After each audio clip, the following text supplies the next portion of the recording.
Today we're diving into a Surviving the Week series, a realistic way for a family of four to make it through the week for right around $100. We're starting with a Dollar Tree because there are over 8,000 stores in the US and most everything is $1.25, unless it's in the plus section. That makes the math easy. It seems these days there are many reasons you might be in survival mode. Financial setbacks due to loss of income from illness or job loss. Your pay just doesn't go as far as it used to because of inflation. There are also reasons unrelated to a loss. Maybe you'd like to save more for retirement or for something special like a bucket list trip. Your grocery budget is usually the one thing you can control. Whatever your reasons, I invite you to tag along with me, and I'll share some tips I've learned over the years. Hi, I'm Birdie. Welcome to my channel. There are pros and cons for every grocery store. I already mentioned an abundance of locations and consistent prices, but I also encountered a general lack of options, non-existent fresh produce, and out-of-stock items. My quest for cheese led to 3 trips to 2 different stores. I still didn't find what I was looking for, but in Dollar Tree's defense, we have a lot of grocery stores in our area. I'm sure places that lack other grocery shopping options are much better stocked. My strategy for meal planning is to be realistic. Unexpected things happen. You can count on it. So plan for it. Nothing and no one is perfect, but we can do our best. I always try to include at least one quick and easy option, a cook once and eat twice option, and at least one meal with a homemade comfort food taste, so we don't feel deprived. I'm also including an array of household and personal care items because there's more going on in a home than just eating. A clean home and family is important too. We'll talk about that more later, but first, let's make breakfast. I was really impressed with these pancakes. They were so fluffy and delicious for just an add water box mix. This is a comfort food breakfast, and the beauty of it is you can make the entire batch and heat them up on busy mornings. You can add anything extra you already have at home. My cameraman requested chocolate chips he knew were left over from a treat I had made. Make sure to use up all the space on your griddle, because when you're trying to save, this saves money and time. You get done cooking your pancakes faster, and you're using less electricity. Every little bit adds up. We're waiting to see the little bubbles and the edges get slightly dry, then flipping, waiting another minute or two, and removing the pancakes to a platter. I used to have a griddle that was taller, and you could slide the pancakes under to keep them warm. But today we're going to cool down and package, so it doesn't make much difference. But I sure miss that griddle. Always remember to use all of your batter. Don't leave pancakes behind. I used to watch cooking shows as a teenager, and although I don't remember the particular name of the show, it was said that the farmer brings in the food by the wheelbarrow full, and the farmer's wife throws it away by the tablespoonful. If you know who originally said that, please let me know in the comments. I've always remembered it and have lived by it, or cooked by it. How many pancakes will you have left behind over the course of a lifetime if you throw one in the trash every time you make them? This is a breakfast you'd want to make when you have a little extra time, like on a day off. You can also make it while waiting for supper to cook. Maybe a supper you don't have to watch too closely. Just package the pancakes and put them in the fridge or freezer. Plain pancakes can be heated in the oven or even the toaster on a low setting if you watch them carefully. You can also try the microwave. This package of pancakes makes around 3 breakfasts. 2 breakfasts of 2 pancakes per person for a family of 4, and 1 breakfast of 1 pancake and 1.5 sausage links, all with pancake syrup, of course. I spent around $60 for all the ingredients for this meal plan, minus oil or cooking spray, but oil is available for $1.25. You could also add another box of pancakes and a package of sausages and still be well under $100. That's something to consider as we go forward. Tailor these ideas, tips, and suggestions to your family's needs. If something is unclear, ask questions in the comments. We should all try to make sure to be as nice to each other as possible. Our goal is to try to make things better for each other and to be helpful and considerate.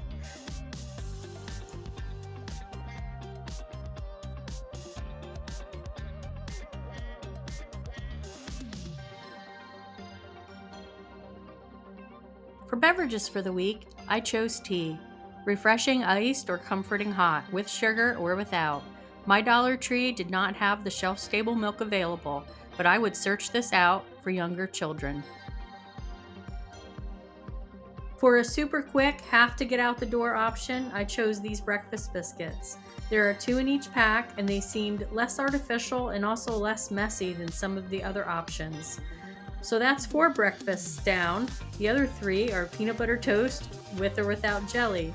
We should talk about the jelly, and we will. On to suppers. Do you call supper supper or dinner? Let me know in the comments. We're making chicken pot pie with a biscuit topper.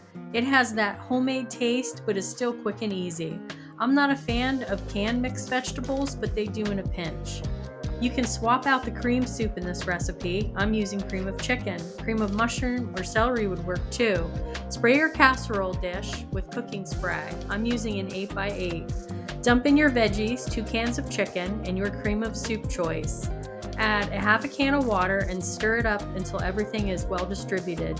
Mix up your biscuit mix in a separate bowl. It calls for milk, but milk was unavailable at my local store. You can get it if yours has it, but the biscuits were just fine without it.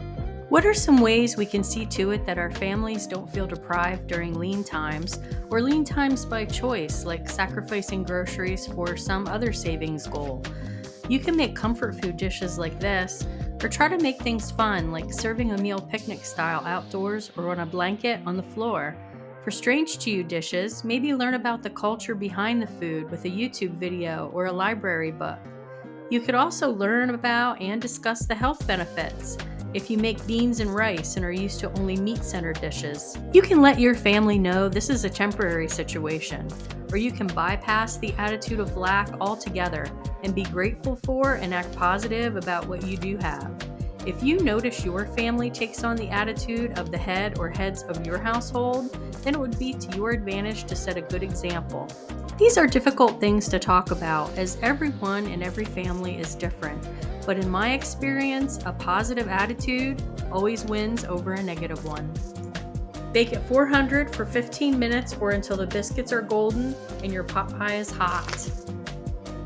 Serve it up alongside your favorite chilled canned fruit.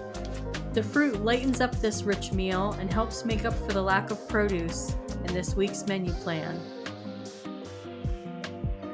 No one felt deprived eating this meal, a creamy sauce with chicken and veggies with a yummy biscuit on top, fresh from the oven.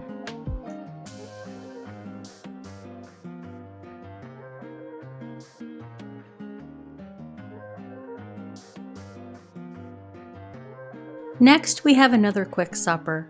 Sometimes we all need a chance to get our act together, and this one will be ready as fast as we can simmer the packaged Spanish rice and heat some oil in a pan to fry refried bean tacos until they're crispy. You don't have to fry them, but it definitely elevates this simple meal and makes it much more satisfying, which helps you stretch things a little bit more. Adding a little peppers and onions makes a difference, so take a minute to chop and saute about a 1/3 cup while you're waiting for your rice to cook and your oil to heat. We are shallow frying these tacos, and a splash guard really comes in handy. Be extra careful with the hot oil. It only takes a minute to brown them, and then carefully flip and brown the other side. Serve along with the Spanish rice, cooked according to the package directions.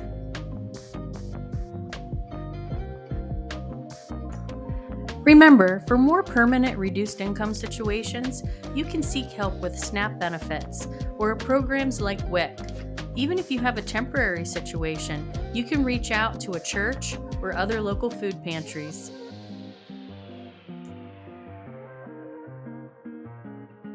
To see if your oil is hot enough to fry, you could use a tiny piece of whatever you're frying, a kernel of popcorn to see if it pops, or the end of a wooden spoon to see if the bubbles forming are too fast or just right, and adjust accordingly. You're looking for a temperature somewhere between 350 and 370. An electric frying pan would come in handy because these usually have a temperature gauge with them. Although this looks like a very simple meal, we found it very tasty and filling. I think whenever you fry something in oil, the fat in the dish makes it extra satisfying, and then you don't feel the need to eat as much. But if you'd like to bulk up this supper, maybe add a fruit, a canned or frozen veggie, or another pouch of Spanish rice.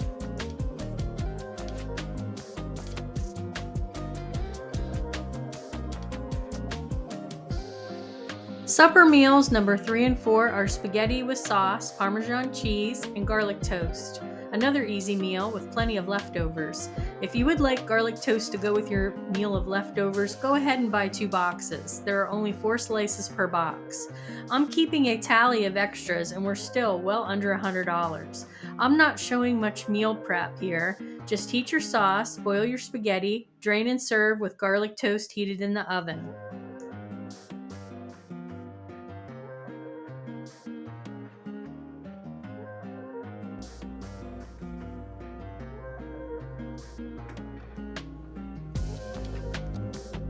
Suppers number 5 and 6 are sausage, onions, and peppers over rice. Start your water for your rice first, making 8 servings according to the package directions. This is typically a 2 cups of water to 1 cup of rice ratio. While your water is coming to a boil, slice your smoked sausage and brown it in a frying pan or Dutch oven with your onions and peppers.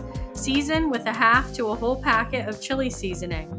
Add about a half a cup of water to make a sauce to help flavor the rice when you pour it over. I used the entire 1-pound package of jasmine rice for this meal to ensure that we would have leftovers.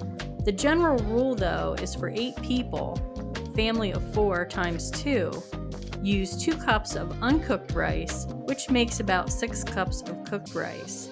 But this rice is used as a base for this meal, so I would make extra, and that's why I used the entire package.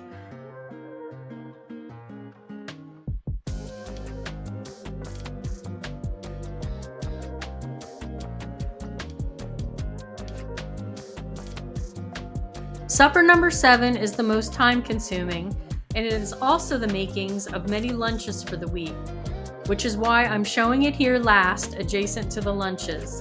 But in real life, you'd want to make it as close to the beginning of the week as possible, and even though it takes some time, I can show you a method to make this doable even during a work week. Supper number 7 is bean and rice burritos, but first we need the beans. To prepare dry beans, take a few minutes to sort through for possible rocks or natural debris. Any weird or broken beans also need to be discarded. Then rinse your beans well, put in a glass bowl or stainless steel pan, cover with water and let them soak overnight. In the morning, they're plumped up. Rinse and put them in a slow cooker. Cover with plenty of water so they don't go dry. Season with chili seasoning packet. Cook on low for 8 hours. Now we can cook our rice. Take a tortilla and fill it with rice and bean mixture to your liking. Don't overfill. Wrap it up, put it in a frying pan, and fry until browned.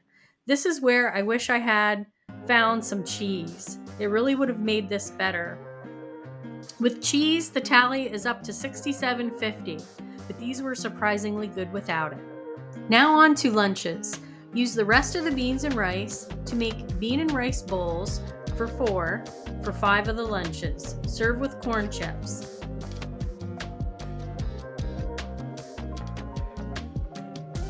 Lunch number 6 is either chicken salad or peanut butter and jelly open facers. Lunch number 7 is chili cheese fries.